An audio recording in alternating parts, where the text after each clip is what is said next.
وعلى آل سیدنا محمد وبارک وسلم۔ بہت ہی عزت اور ادب کے مستحق محترم بزرگوں، نوجوان دوستوں، قرآن مجید کی اس آیت میں بہت ہی بنیادی اصول بیان کیا گیا ہے۔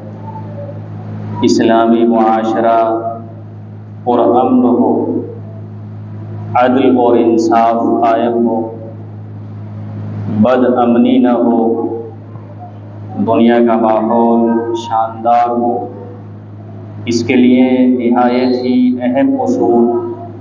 قرآن مجید کی اس آیت میں ذکر کیا گیا ہے، اور یہ فرمایا گیا یا ایھا الذین آمنوا، اے ایمان والو، اگر کوئی فاسق تمہارے پاس کوئی خبر لے کر آئے تو اچھی طرح تحقیق کر لیا کرو، کہیں ایسا نہ ہو کہ تم نادانی سے کچھ لوگوں کو نقصان پہنچا بیٹھو اور پھر اپنے کیے پر پچھتاؤ۔ قرآن مجید کی اس آیت کا شان نزول مفسرین نے یہ بیان فرمایا ہے کہ حارث ابن زرار رسول اللہ صلی اللہ علیہ وسلم کی خدمت میں حاضر ہوئے اور اسلام میں داخل ہوئے، اور رسول اللہ صلی اللہ علیہ وسلم سے انہوں نے بنیادی تعلیمات سیکھی۔ ان تعلیمات میں آپ صلی اللہ علیہ وسلم کی ایک تعلیم یہ تھی کہ تم زکوٰۃ ادا کرنا۔ تو انہوں نے یہ فرمایا کہ میں اپنے قبیلے جاتا ہوں اور لوگوں کو اسلام کی دعوت دوں گا، جب وہ اسلام کو قبول کریں گے تو پھر میں ان سے زکوٰۃ کو کہوں گا اور اپنے پاس زکوٰۃ جمع کر لوں گا، آپ اپنا کوئی نمائندہ بھیج دینا، وہ زکوٰۃ کا مال یہاں لے کر آ جائے۔ انہوں نے قبیلے میں دعوت دی، لوگ اسلام میں داخل ہوئے، زکوٰۃ کا مال انہوں نے جمع کیا، تو رسول اللہ صلی اللہ علیہ وسلم نے ایک صحابی جن کا نام عقبہ ابن ولید تھا ان کو بھیجا، اور وہ گئے، مگر راستے میں ان کے ذہن میں یہ بات آئی کہ اس قبیلے سے میری پرانی دشمنی، کہیں ایسا نہ ہو کہ میں اس قبیلے میں جاؤں اور جا کر پتہ چلے کہ وہ مجھے قتل کر دیں یا مجھے کوئی تکلیف پہنچائیں، اس لیے بیچ راستے سے واپس آ گئے اور آ کر کے رسول اللہ صلی اللہ علیہ وسلم سے یہ کہا کہ اللہ کے رسول، انہوں نے زکوٰۃ دینے سے انکار کر دیا ہے بلکہ مجھے قتل کرنا چاہتے تھے۔ تو جب رسول اللہ صلی اللہ علیہ وسلم نے یہ سنا تو آپ کو غصہ آیا، رنج ہوا، صحابہ اکرام کو بھی تکلیف ہوئی، اور صحابہ کی یہ خواہش تھی کہ ایک وفد بھیجا جائے اور ان سے جا کر مقابلہ کیا جائے، کیونکہ انہوں نے قاصد کو قتل کرنے کا بھی ارادہ کیا اور زکوٰۃ سے بھی روکا ہے۔ ادھر حارث ابن زرار انتظار میں تھے، جب کوئی نمائندہ نہیں آیا تو وہ خود مال لے کر ایک وفد کے ساتھ رسول اللہ صلی اللہ علیہ وسلم کی خدمت میں حاضر ہوئے۔ آپ علیہ الصلاۃ والسلام نے ان سے کہا کہ تم نے اس طرح سے کیا ہے، تو انہوں نے یہ کہا کہ اللہ کے رسول، ہم تو منتظر تھے کہ کوئی نمائندہ آئے مگر کوئی نہیں آیا، اس لیے ہم مال لے کر حاضر ہوئے۔ اس موقع پر قرآن مجید کی آیت نازل ہوئی اور اس میں یہ اصول بیان کر دیا گیا کہ اگر کوئی تمہیں کوئی خبر دے تو جب تک اس خبر کی تحقیق نہ کر لو کوئی عملی قدم نہ اٹھاؤ۔ ہمارا جو دور ہے یہ دور سوشل میڈیا کا دور ہے، یہ دور وہ ہے جس میں خبروں کو بہت عام کیا جاتا ہے، اخبارات ہیں، میڈیا ہے، آئے دن اور ہر وقت خبریں نشر ہوتی ہیں، نہ جانے کتنی خبریں ایسی ہیں جو جھوٹی ہیں، میڈیا کے ذریعے ہو، اخبارات کے ذریعے ہو، بہت سی خبریں جھوٹی ہوتی ہیں، اور ہم ان جھوٹی خبروں سے متاثر ہو کر کسی کے بارے میں بھی کوئی رائے قائم کر لیتے ہیں۔ اسلام نے یہ تعلیم دی کہ کسی کے پروپیگنڈے سے متاثر ہو کر، کسی کی جھوٹی خبر سے متاثر ہو کر کوئی عملی قدم نہ اٹھاؤ۔ یہ دیکھو کہ خبر دینے والا کون ہے، کہیں وہ فاسق تو نہیں ہے، کہیں وہ ایسا تو نہیں کہ وہ ناقابل اعتبار انسان جس کا کوئی بھروسہ ہی نہیں ہے۔ وہ ایسا تو نہیں جو شریعت کی حدود اور قیود کا کوئی لحاظ اور پاس رکھنے والا نہیں ہے، لہٰذا اگر کوئی ایسا شخص تم کو خبر دے تو تحقیق کرو۔ آج ہمارے سماج میں اس قرآن کی تعلیم سے بہت دوری ہے۔ جو بھی ہمیں خبریں دیتا ہے ہم اس کی خبر کو سچ مان لیتے ہیں اور عملی قدم اٹھا دیتے ہیں،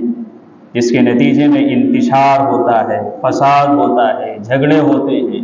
دشمنیاں ہوتی ہیں، بدگمانیاں پیدا ہوتی ہیں، ایک دوسرے سے ناراضگی ہوتی ہے۔ رسول اللہ صلی اللہ علیہ وسلم نے تو یہاں تک تعلیم دی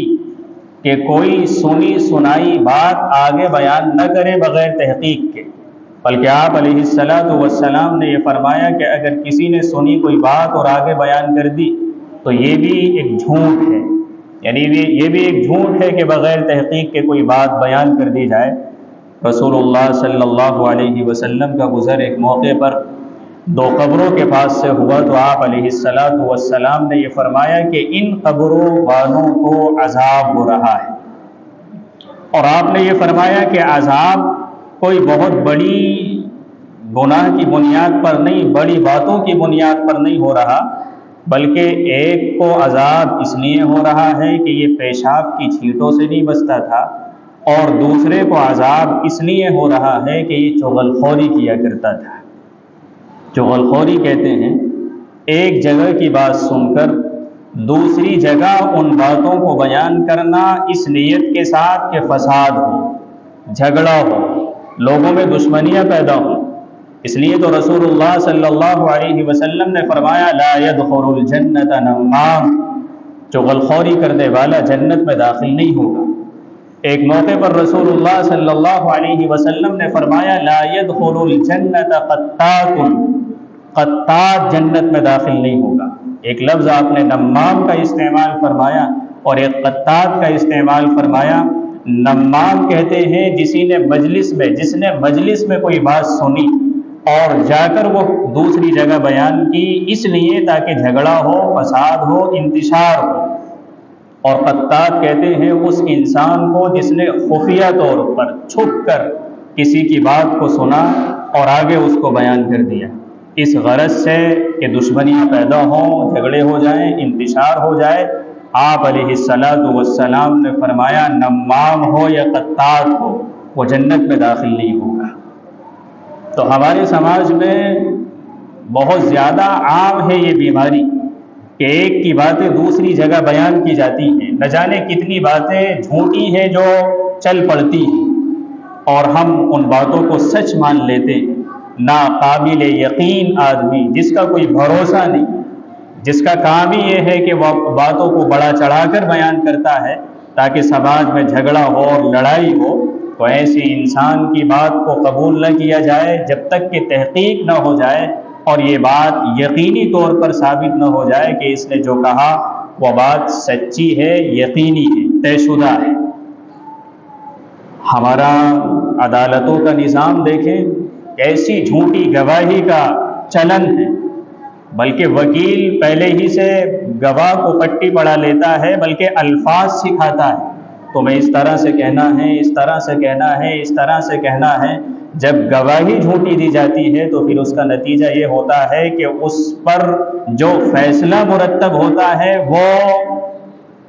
عدل کا نہیں ہوتا، انصاف کا نہیں ہوتا، اور جب سماج میں عدل اور انصاف نہیں ہوگا تو پھر سماج میں بد امنی ہوگی، سماج میں فساد ہوگا، سماج تباہی کی طرف جائے گا۔ اسلام تو یہ تعلیم دیتا ہے کہ جب گواہی دی جائے تو سچی گواہی پیش کرو، قرآن نے اس کا حکم دیا ہے، اور رسول اللہ صلی اللہ علیہ وسلم نے ایک موقع پر یہ فرمایا کیا میں تمہیں سب سے بڑے گناہ نہ بتاؤں؟ پھر آپ علیہ السلام نے فرمایا الاشراک باللہ، سب سے بڑا گناہ اللہ کے ساتھ شرک کرنا ہے۔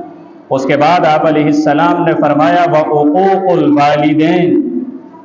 بڑا گناہ والدین کی نافرمانی کرنا ہے۔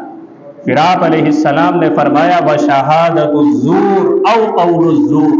جھوٹی گواہی دینا یا جھوٹی بات بیان کرنا یہ بڑے گناہوں میں سے ایک گناہ ہے۔ بلکہ آپ علیہ الصلاۃ والسلام بیٹھے ہوئے تھے ٹیک لگا کر، آپ سیدھے ہو گئے۔ جب آپ نے جھوٹی گواہی کا ذکر کیا تو آپ نے اتنی تاکید کے ساتھ یہ بات بیان فرمائی، یعنی جھوٹی گواہی رسول اللہ صلی اللہ علیہ وسلم نے شرک کے ساتھ بیان کی ہے۔ والدین کی نافرمانی اور جھوٹی گواہی بالکل شرک کے درجے میں ہے۔ تو قرآن مجید ہمارے سامنے یہ پیغام رکھتا ہے کہ لوگوں کے پروپیگنڈے سے متاثر ہو کر، جھوٹی خبروں سے متاثر ہو کر کوئی قدم نہ اٹھانا جب تک کہ تمہارے پاس کوئی سچی اور واقعی یقینی خبر نہ آ جائے۔ اگر آپ نے کسی کے تعلق سے یہ سنا کہ وہ آپ کے خلاف کوئی منصوبہ بنا رہا ہے، آپ کا قتل کرنا چاہتا ہے یا آپ کو تکلیف پہنچانا چاہتا ہے، تو تب تو آپ پر ضروری ہے کہ آپ تحقیق کریں تاکہ آپ اپنا بچاؤ کر سکیں، اپنے آپ کو بچا سکیں، یہ آپ پر لازم ہے۔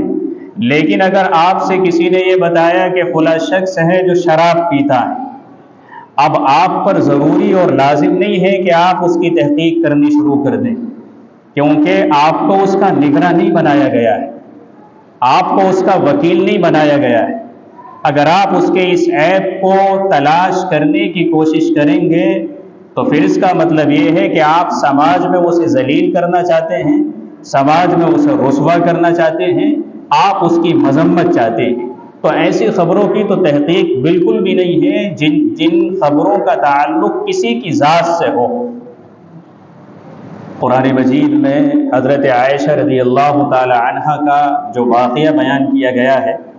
جب ان کو تہمت لگائی گئی تھی حضرت عائشہ رضی اللہ تعالی عنہا پر، تو قرآن مجید نے وہاں تربیت کی ہے اسلامی سماج کی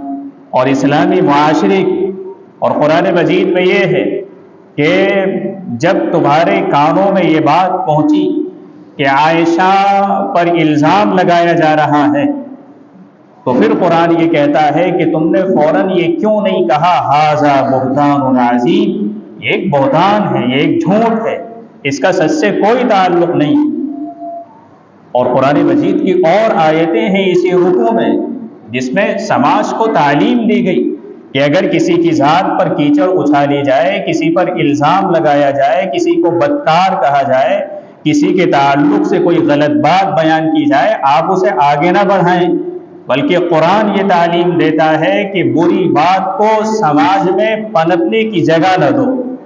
زبان سے بھی برے جملے نہ نکالو، کیونکہ جب زبان سے برے جملے نکلتے ہیں اور جب برائی کے تذکرے ہوتے ہیں تو پھر اس کا مطلب یہ ہے کہ سماج اس برائی کو قبول کر رہا ہے اور سماج اس برائی کو لے رہا ہے اور پھر سماج میں وہ برائی عام ہو جاتی ہے۔ اس لیے قرآن کا یہ بیان ہے کہ برائی کے تذکرے بھی نہیں ہونے چاہیے۔ کسی کے تعلق سے اگر آپ نے کوئی خبر سنی تو آپ تحقیق تو درکنار،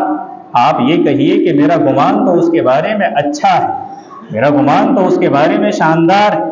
آپ کہتے ہیں وہ شرابی ہے، آپ کہتے ہیں وہ زناکار ہے، آپ کہتے ہیں وہ بدکار ہے، آپ کہتے ہیں وہ جھوٹا ہے، تو آپ کہہ سکتے ہیں تو کہیں، مگر میرا ایک مومن کے تعلق سے یہ گمان نہیں ہو سکتا ہے۔ یہ تعلیم ہمیں قرآن دیتا ہے۔ تو اسلام ایک ایسے معاشرے کی تشکیل کرتا ہے، ایک ایسے سماج کی تربیت کرتا ہے، ایک ایسا سماج بناتا ہے جس سماج میں پازیٹیو سوچ، مثبت سوچ ہے ہر ایک کے بارے میں، جہاں نگیٹیوی نہیں ہے، جہاں نگیٹو سوچ نہیں ہے، منفی سوچ نہیں ہے، بلکہ ہر ایک کے بارے میں اچھی سوچ۔ اس لیے قرآن کی اس آیت میں ہمیں یہ سبق دیا گیا، یا ایھا الذین آمنوا، اے ایمان والو، ان جاءکم فاسق بنبأ، اگر کوئی فاسق تمہارے پاس کوئی خبر لے کر آئے، فتبینوا، تو اچھی طرح تحقیق کر لو، ان تصیبوا قوما بجہالۃ فتصبحوا علی ما فعلتم نادمین، اگر بغیر تحقیق کے تم نے قدم اٹھایا اس کا کیا نتیجہ ہوگا؟ قرآن کہتا ہے کہیں ایسا نہ ہو کہ تم نادانی سے کچھ لوگوں کو نقصان پہنچا بیٹھو اور پھر پتہ چلے کہ واقعہ تو حقیقت کے خلاف تھا، پھر اپنے کیے پر پچھتاؤ اور کوئی فائدہ حاصل نہ ہو۔ اللہ تبارک و تعالی ہم سب کو سمجھ کی توفیق عطا فرمائے۔